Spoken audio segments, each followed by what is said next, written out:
झारखंड की सियासत में पिछले कुछ महीनों से लगातार पेशा अधिनियम की डिमांड जो है लगातार सभी के जुबान पे दिख रहा है। आज राजभवन पहुंचे निशा भगत जो कि समाजसेवी है, हम उससे बात करेंगे, जानने की कोशिश करेंगे। आज राजभवन पहुंची थी, राज्यपाल से मुलाकात किया, अपने ज्ञापन भी सौंपा, क्या कुछ बातें हुई हैं उनसे? सबसे पहले आपके चैनल के माध्यम से जितने भी दर्शक हैं, श्रोता हैं, सबको मेरी तरफ से नमस्कार, जोहार और आपको बहुत बहुत धन्यवाद कि हमारे आदिवासियों के परिप्रेक्ष्य में आपने सोचा और हम लोगों से अपनी बातों का राय लेने के लिए यहाँ पे आए हैं। चूंकि हमने 11 तारीख को गुमला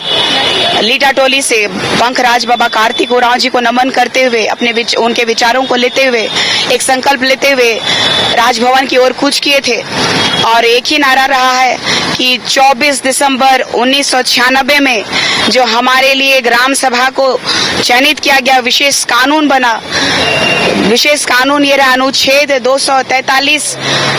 M4B में जो हमारे रीति रिवाज रूढ़िवादी परंपरा को बनाए रखने के लिए जो कानून बना था वो आज तक 25 साल हो गया झारखंड में पारित नहीं हुआ। ये दुर्भाग्य का विषय है कि हमारे झारखंड में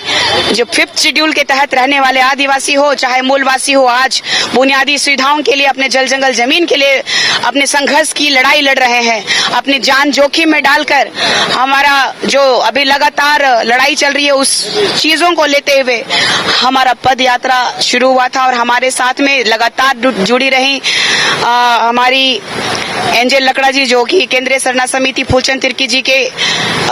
खेमे से आती हैं, प्रवक्ता हैं, और एक है हमारी आदिवासी मूलवासी मंच की प्रदेश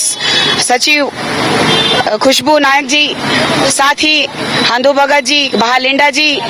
विजय आनंद जी, इन सब लोगों के साथ में आज हम लोग को मौका मिला कि महामहिम राज्यपाल महोदय से मुलाकात कर सके। पहले मुलाकात नहीं हो पा रही थी तो काफी आक्रोशित रही, लेकिन अब उनसे मिलने के बाद ऐसा प्रतीत हुआ कि वो काफी मृदुभाषी हैं, हमारे झारखंड को समझते हैं, हमारे झारखंड के आदिवासी मूलवासी या तो फिर हमारे आदिवासी जनजाति के लोगों को हमारी रूढ़िवादी परंपरा को बचाने के लिए उनका जो अथक प्रयास रहा है। उन्होंने आश्वासन दिया है कि इस विषय में मैं माननीय मुख्यमंत्री जी से बात करता हूं, चर्चा करता हूं। अभी मैं बात कराता, लेकिन वो दिल्ली में उन्होंने कहा कि उनके पिताजी का, माननीय मुख्यमंत्री जी के पिताजी का, जिशम गुरु जी का स्वास्थ्य ठीक नहीं है, वो आते हैं तो उन्होंने कहा है कि मैं इस विषय में उनसे 1 to 1 बात करूंगा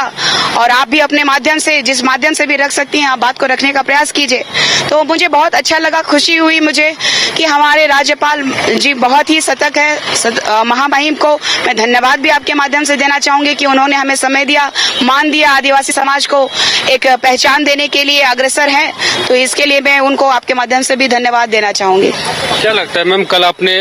गुमला से पद यात्रा भी निकाला, कल राजभवन के समक्ष आप लोगों ने पहुंच करके अपनी बातें भी रखी। इससे पहले भी कई संगठन जो है लगातार आंदोलन कर रहे हैं, लेकिन इस बात को लेकर के कोई भी जो भनक है वो मुख्यमंत्री तक पहुंच नहीं पा रही है क्या?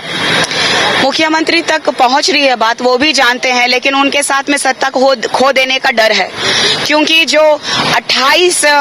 सीटें जो हैं आदिवासी संरक्षित हैं विधायकों के लिए, और उन 28 सीटों में हमारे 10 विधायक जो है आदिवासी सीट पर धर्मांतरित आदिवासी विराजमान है, जो सत्ता में अभी उनका कुर्सी बचाने में मदद कर रहे हैं। तो उनको अपने सत्ता जाने का डर है कि यदि पेशा अधिनियम 1996 जो 24 दिसंबर को बना था और जो लागू हुआ था उसको हम लोग लागू करेंगे तो जो धर्मांतरित लोग हैं वो इस विधायकी से चले जाएंगे तो सरकार भी नहीं रहेगी।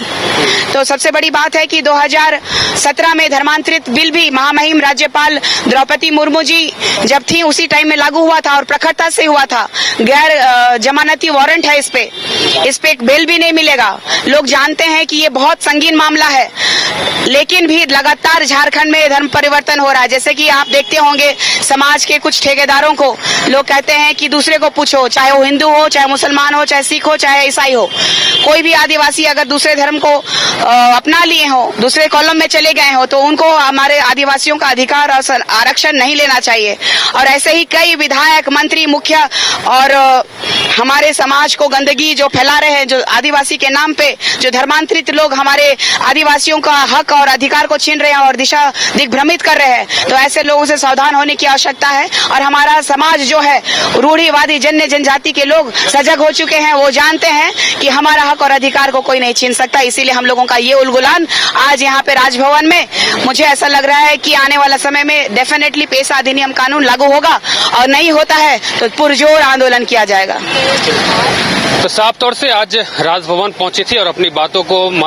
जो महामहिम है राज्यपाल, उनके समक्ष रखने की कोशिश की, और उसके बाद राज्यपाल से इन लोगों को आश्वासन मिला है कि हम जल्द ही मुख्यमंत्री से बात करेंगे और आपकी जो परेशानी, जो मांग है, उस पर विचार किया जाएगा। अब देखना यह होगा कि इन तमाम जो लोग लगातार आंदोलन कर रहे हैं और पेशा कानून डिमांड कर रहे हैं, अब वो पूरा हो पाता है कि नहीं। अपने सहयोगी नूतन के साथ अमित झा, न्यूज़ बाइस्कोप, रांची। अगर आप देश के किसी भी कोने में रहते हैं, अगर आप पटना आना चाहते हैं और घर जैसे रहने और खाने का आनंद लेना चाहते हैं, तो एक बार जरूर आए होटल डायमंड इन। संपर्क करें 9572759746, 9031859981, 0612400158 एड्रेस अपोजिट विद्या संस्कार स्कूल, रंजन पथ, गोला road, Bailey road, Patna 801503।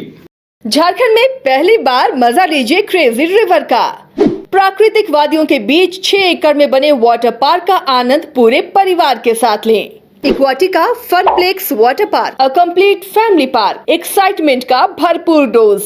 Huge cyclone slide, WMPS big family pool with 13 slides, big wave pools with high waves, kids के लिए अलग से play area, octopus rain dance, pendulum slides, top class restaurant, साथ ही senior citizen के लिए special arrangement. पूरी family के साथ बिताएं दिन भर मस्ती के पल। इक्वाटिका Funplex water park near Remta dam, चुकरू मोड़, रांची।